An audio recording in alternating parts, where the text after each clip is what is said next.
evening, New York. 10 o'clock on the dot, Sunday the 22nd of May, 1927. I'm Ray Callahan, and this is the evening edition on WKNY, 1240 on your dial. Let me tell you something before we get started. I've been doing this broadcast for 4 years. 4 years of late nights, of wire reports, of trying to find the right words for events that are sometimes too big or too small for the right words. And tonight I sat down at this desk, picked up the afternoon edition of the Times, and I said to myself, this is the kind of night the radio was invented for. Yesterday evening, Saturday, May 21st, 10:22 in the evening Paris time, 5:22 in the afternoon New York time, a gray and white single-engine monoplane slipped out of the dark sky over Le Bourget aerodrome outside Paris and touched down on the grass. The pilot had been in the air for 33 and a half hours. He had flown 3,600 miles across the open Atlantic alone. No radio, no co-pilot. 4 sandwiches. 2 canteens of water, 451 gallons of gasoline, and the absolute conviction that it could be done. His name is Charles Augustus Lindbergh, 25 years old, from Little Falls, Minnesota. And as of last night, he is the most famous man on Earth. Tonight we're going to tell you everything, how he did it, what happened when he landed, how the world responded, and what it means for this country and for the future. We've also got your local news, a little sports, some culture, and the lighter side of a Sunday in New York. But we start where the whole world is starting, Paris. 40 minutes, let's go. Before we get into it, here's Paul Whiteman and his orchestra, because on a night like this one, you want the best band in the country playing you in.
When they've all had the clothes and parted, we'll be the same as we started. Travel along, singing a song, like bye bye bye.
Take you through what happened from the beginning, because this story deserves to be told carefully. The flight was not a sudden inspiration. For 8 years, since 1919, A $25,000 prize had been sitting unclaimed. A French-born New York hotel owner named Raymond Ortega put up the money for the first aviator to fly non-stop between New York and Paris, either direction. 6 men had died attempting it. 2 French aces, Nungesser and Colli, took off from Paris just 2 weeks ago and were never seen again. The prize had become in aviation circles something between a legend and a curse. Lindbergh heard about the Ortega Prize in 1926. He was flying mail between Street, Louis in Chicago at the time, a night route man, very good, known in the trade as someone who got through when others turned back. He approached a group of Street, Louis businessmen, got their backing, and commissioned a custom airplane from the Ryan Aircraft Company in San Diego. He supervised the construction personally. The result was the Spirit of Street. Louis, a Ryan monoplane, single engine, 1 seat, a gas tank where the windshield would normally be. The entire cost, plane and equipment, $13,000. He has flown it by his own statement and no one else. Friday morning, May 20th. The weather report said the storm systems over the Atlantic were clearing. Lindbergh had not slept a newspaper reporter's noisy poker game the night before, and the nerves kept him up. No matter. He drove to Roosevelt Field on Long Island at 4 in the morning. By 7:52, the Spirit of Street Louis was rolling down the runway, so heavy with fuel that it barely cleared the telephone wires at the end. People who were there said they held their breath. He cleared by 20 feet. He flew northeast up the coast of New England. After 4 hours fighting sleep, he dropped to within 10 feet of the water to keep himself awake, the spray and the cold air doing what coffee could not. He flew through the night over the open ocean. Around 2 in the morning, the halfway point, dawn came. Then fog and ice beginning to form on the wings. He wrote later that he was tempted to turn back. He decided he must not think about going back. He flew over the fishing boat south of Newfoundland, leaned out of the cockpit and shouted down, "Am I on the right road to Ireland?" Nobody heard him. But he was on the right road. His navigation done entirely by compass and dead reckoning, without radio, without a co-navigator, was so precise that when he spotted the coast of Ireland at around 11 in the morning New York time, he was less than 3 miles off course. 3 miles after 2,000 miles of open ocean. He flew over Ireland, over England, across the Channel. As darkness fell again over France, he followed the Seine River toward Paris. He saw the Eiffel Tower and circled it at 4,000 feet. He was confused by the lights of Le Bourget. They seemed too close to the city. He circled several times before he understood what he was seeing. Those weren't just the airfield lights. The roads around the field were jammed with 12,000 automobiles, all with their headlamps on, all trying to reach the same destination. 100,000 people had been waiting for him. At 10:22 Paris time, on the evening of May 21st, 1927, Charles Lindbergh touched down at Le Bourget. He had been in the air 33 hours, 30 minutes, and 30 seconds. He wrote in his notes, "I circle. Yes, it's definitely an airport. It must be Le Bourget. He knows the Spirit of Street." Louis down, switched off the engine, and was immediately swarmed by 100,000 people who broke through every line of soldiers and police and rushed across the field. The first to reach the plane were 2 French workmen who shouted, "Cette fois, ça va!" This time it's done.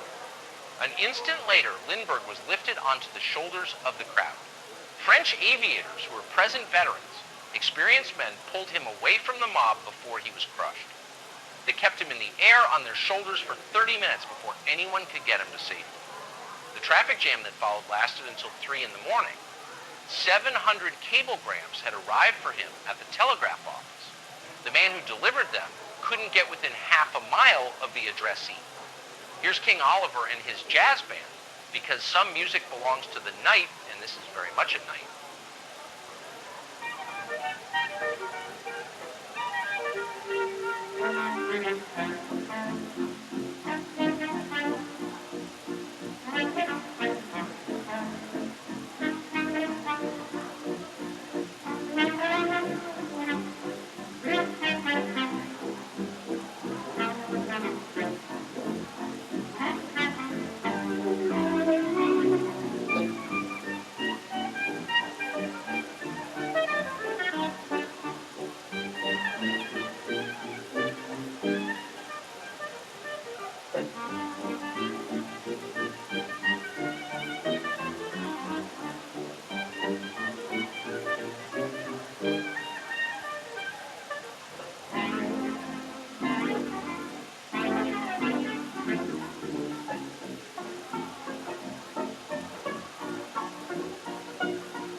newspapers today are full of facts about Lindbergh, so let me give you the picture as clearly as I can, because I think the character of the man is as interesting as the flight.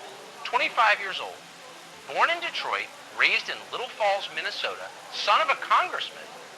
He left the University of Wisconsin after a year and a half because he was bored with lectures and wanted to fly. He learned in Nebraska, barnstormed across the Midwest doing stunt work at county fairs, enrolled in the Army Air Service, and graduated at the top of his class. He became a mail pilot on the street Louis Chicago Night Run, a route known for bad weather and no tolerance for error. He was regarded in the mail pilot community as someone who had exceptionally good judgment. Here's what I think defines the man. Every other team attempting the Atlantic crossing this year had multiple crew members, had navigators, had radio equipment. Lindbergh decided that the extra weight of a co-pilot and radio was fuel he could not afford to carry. He flew alone not because he wanted the glory of a solo flight, though that is what history will record, but because alone was the most efficient configuration for the distance. He stripped everything down to what mattered and flew with what remained. He has turned down every commercial offer so far. He has stated publicly that the Spirit of Street Louis was flown only by him, which is apparently important to him, the integrity of the achievement. His total prizes now stand at $50,000, with negotiations ongoing for more. The machine itself cost $13,000. He came out ahead. President Coolidge sent him a telegram last night.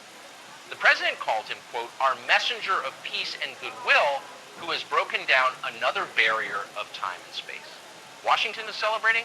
New York is celebrating. The whole country is celebrating.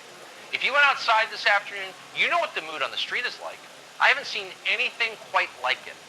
Here's Cass Hagan and his orchestra with Franklin Bohr on vocals, and the title alone seems made for this particular Sunday night.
The response from Europe has been extraordinary, and I want to give you the full picture, not just the American side. England first. The British response was, and I want to use exactly the word the Times uses, universal enthusiasm. People stood in the streets all day yesterday listening to radio dispatches, looking up at the sky as though they might somehow see him pass. The pubs were full of people talking about nothing else. The BBC carried continuous updates. The English, who have their own proud aviation tradition, responded to Lindbergh not as an American achievement, but as a human one. That is exactly right. Paris, we've already described the landing, but the French response is worth a moment more. The French aviators at Le Bourget who were waiting for him told reporters that what impressed them most, the uncanny part, was his lack of standard navigating instruments. Old and experienced airmen said he had one chance in 1,000. They said he might land in Spain, in Portugal, in Ireland, in Norway, or some of them whispered not land at all. And he came in over Le Bourget as if he'd done the run a dozen times. They were not just admiring, they were, by several accounts, somewhat awestruck. The Great Circle route that Lindbergh took, some of your listeners may have seen references to this and wondered what it means. Here is a brief geography lesson. On a flat map, the shortest line between New York and Paris looks like a curve bending north, up over Newfoundland, across to Ireland, and down to France. This is because the Earth is round. A straight line on a sphere bends when you flatten it onto paper.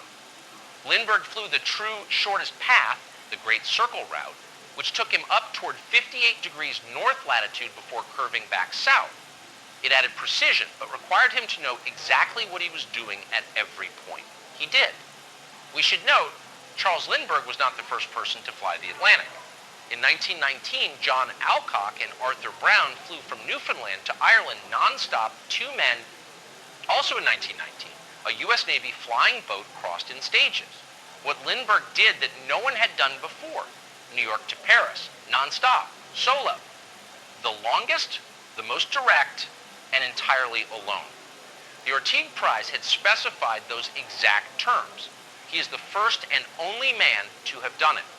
Here's Paul Whiteman again, because the man had the best orchestra in America, and tonight we're giving him the time he deserves.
Some news closer to home, because the city and the suburbs have not entirely stopped running, even on a day when everyone's eyes are on Paris. Long Island is building. In Merrick, a development company has announced plans for 140 new homes in the Spanish-style stucco walls, red tile roofs, arched doorways. The development boom on Long Island shows no sign of slowing. The automobile has made commuting practical from distances that would have seemed impossible 20 years ago, and builders are following the roads as fast as the roads are built. Merrick is 40 minutes from Penn Station on the Long Island Railroad. 140 families will shortly have reason to know that. Also on Long Island, plans are underway for a new private beach club. Details are limited, but the interest in organized seaside recreation continues to grow. This is the era of the weekend, of leisure, of the idea that an ordinary working family is entitled to sun and sand on a Saturday afternoon. I think that is a genuinely good development in American life. Bergen County, New Jersey, has lost its sheriff. G.P. Nimmo, who had served the county in that capacity, died yesterday of a blood clot. He was known as a capable and honest officer. Our condolences to his family. And from somewhere in the Passaic area, a strange and sad story. A man shot and killed himself when someone knocked on his door. The person knocking was a stranger who simply wanted a glass of water. The police believe the deceased feared an arrest that apparently had been on his mind for some time. The stranger got no water. The knock was not who the man thought it was. Some kinds of fear are their own sentence. Here's Lou Gold and his orchestra with Scrappy Lambert, a song for the Sallies of the world and the men looking for them.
And if you hear sweet Sally asking for me, just tell her that I was asking for her too. If it seems to you that she still cares for me, let me know, I'll go wherever she may be. But if you see that someone else means more to Sally, don't tell her that you saw me.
That together add up to something about where this country is headed in 1927.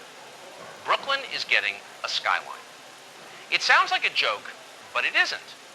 For decades, The skyscraper has been Manhattan's exclusive property, the Tower of Babel answer to the question of what to do with expensive land. But the borough across the East River, weary of looking up at its sister's towers, has begun reaching for the sky itself. New commercial buildings of substantial height are going up in downtown Brooklyn.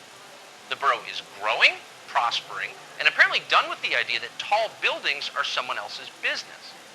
H.S. Vanderbilt of the Vanderbilt family, which has been defining American luxury since before most of us were born, has unveiled what is being called an air yacht, a large private flying boat designed for the kind of personal travel that wealthy men currently conduct by private rail car. The air yacht, if it catches on, may do for the super rich what the railroad sleeping car did for the merely rich 30 years ago. I mention it not to make you envious, but because it represents a serious bet on the future of private aviation. One man with a plane and 3,000 miles of ocean is not, it appears, going to be the end of the aviation story. It may be very close to the beginning. And on 59th Street here in Manhattan, a new building material called vitrolite is being used in construction for the first time in the city. It's a glass-like compound, opaque, used for facing. The architects say it has unusual properties, durable, easy to clean, modern looking. Whether it replaces brick and stone on the New York streetscape remains to be seen. But the appetite for new materials is part of what defines this decade. Everything is new. Everything is possible. Lindbergh flew an ocean yesterday, and today New York is putting glass on its buildings. These things feel connected. Here's Bessie Smith with Irving Berlin's Standard, because some songs are built to last, and this is one of them.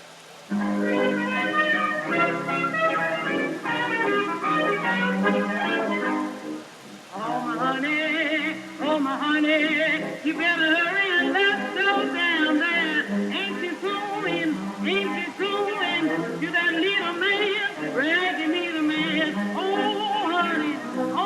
honey, let me take you to Alexander, grandstand, brass band. Ain't you coming along? Come on in here, Alexander's ragtime band. Come on in here, get the best band in the land. They can play the bugle call like you never heard before.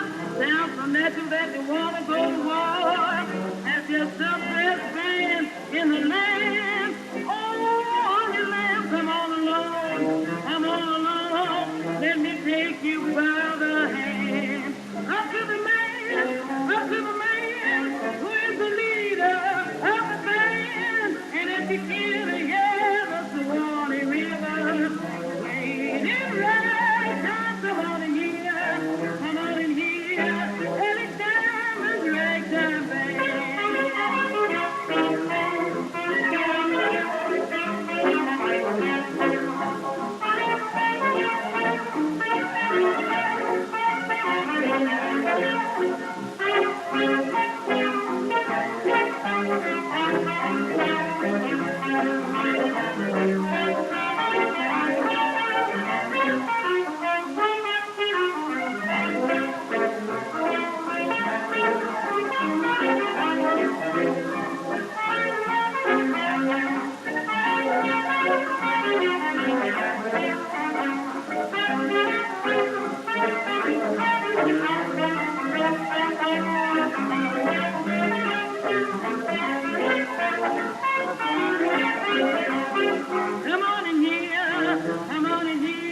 Alexander's ragtime band. Come on in here, get the best band in the land. Listen to the bugle call.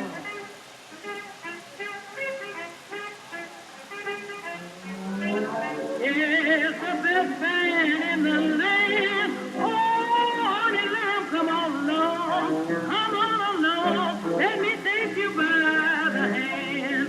Up to the man, who is the leader of the band. And if you can't hear the Suwannee River, waiting right, come on in here,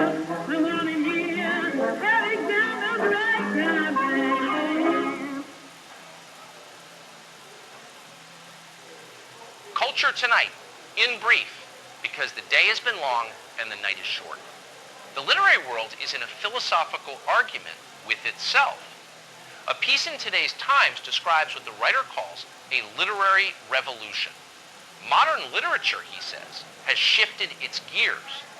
The old forms, the Victorian novel, the drawing room drama, the formal verse, are giving way to something fragmentary, interior, self-conscious, stream of consciousness. Unreliable narrators, sentences that go on for pages. The argument is between those who think this represents art growing up and those who think it represents art losing its audience. I have opinions on this subject, but I will save them for a night that does not have Lindbergh in it. Japan, meanwhile, has its own Shakespeare.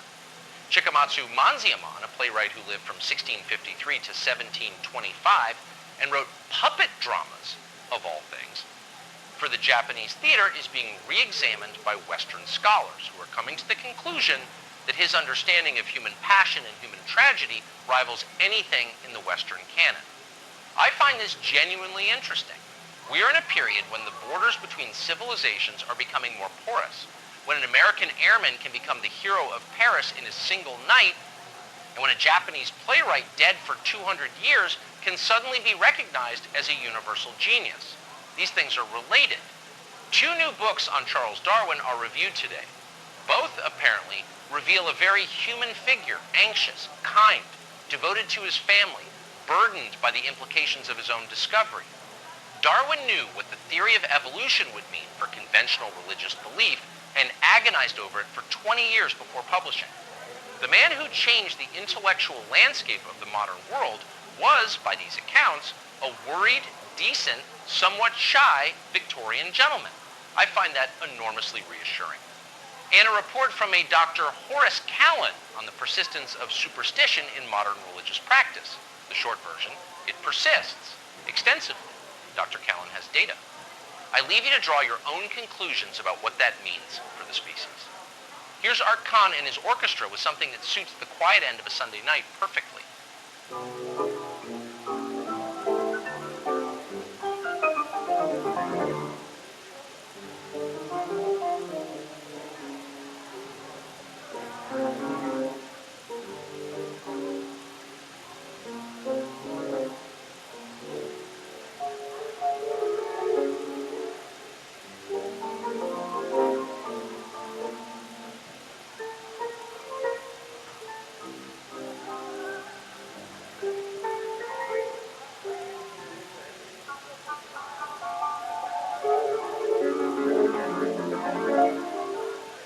When day is done, shadows fall, I dream of you.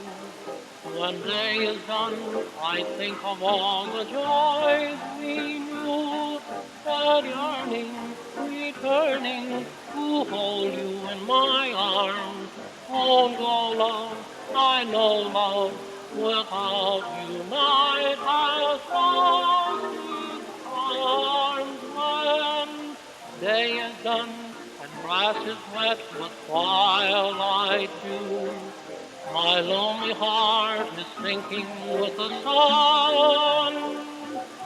Although I miss your tender kiss the whole day through, I miss you most of all when day is done.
because even history needs to breathe some lighter items from the week's news.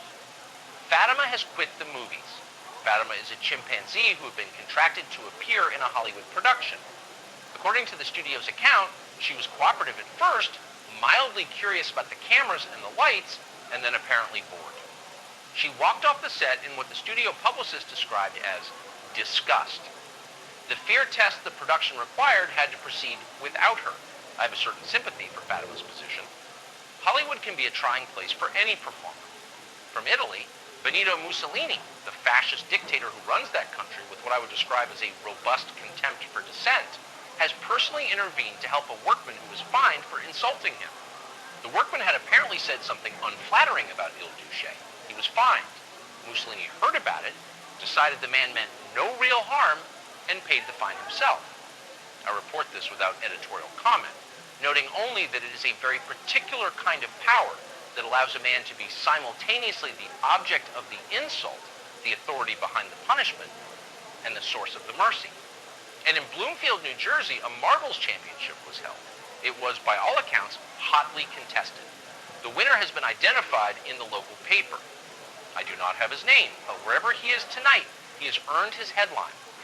Here's Johnny Marvin with something sweet and domestic, the kind of song that sounds like a Sunday evening on a porch somewhere in a world that, for the moment, has everything it needs.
Whiteman one more time, a song called Just a Memory, which tonight feels like exactly the right title.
It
is 11:15 on a Sunday night, and I want to talk to you for a few minutes before we sign off.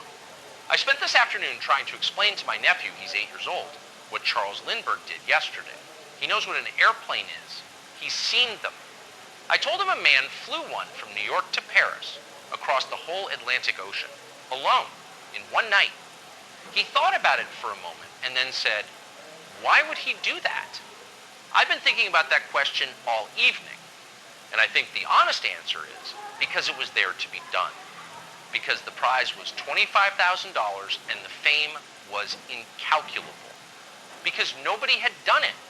Because Lindbergh, by all accounts, is a man who decides what can be done and then removes every obstacle between himself and the doing of it. Because he is 25 years old and was flying mail planes in the dark over the Illinois prairies, and he looked at a map one day and thought, I could cross that. We are living in a remarkable decade. The war ended 9 years ago, and what came after was not what anyone predicted. The country did not collapse into exhaustion or bitterness. It built. It invented. It went dancing. The cities grew upward. The cars multiplied. The radio on which you're hearing my voice right now, went from a curiosity to a fixture in 10 years. The economy has been, for most people in this country, genuinely good. Not for everyone. There are farmers in the South and Midwest who would tell you a different story, and there are workers in the textile mills who would tell you yet another. But for the cities, for New York, for the middle class that is becoming something new in American life, these have been extraordinary years.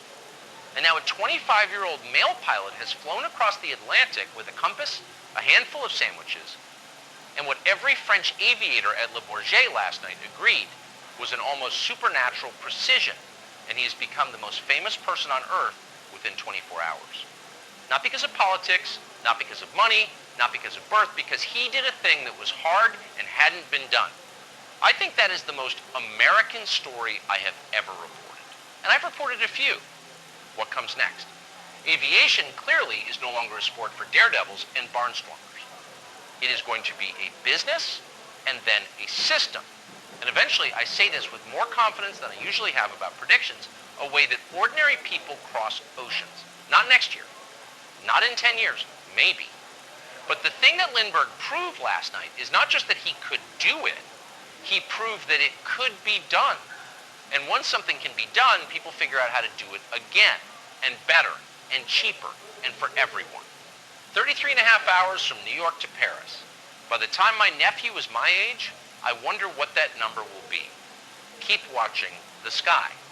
I'm Ray Callahan. This is the evening edition on WKNY, 1240 on your dial. Good night, New York. Good night. And we close tonight the only way we can. Here's Paul Whiteman and his orchestra. And if you're still listening, you've earned every note.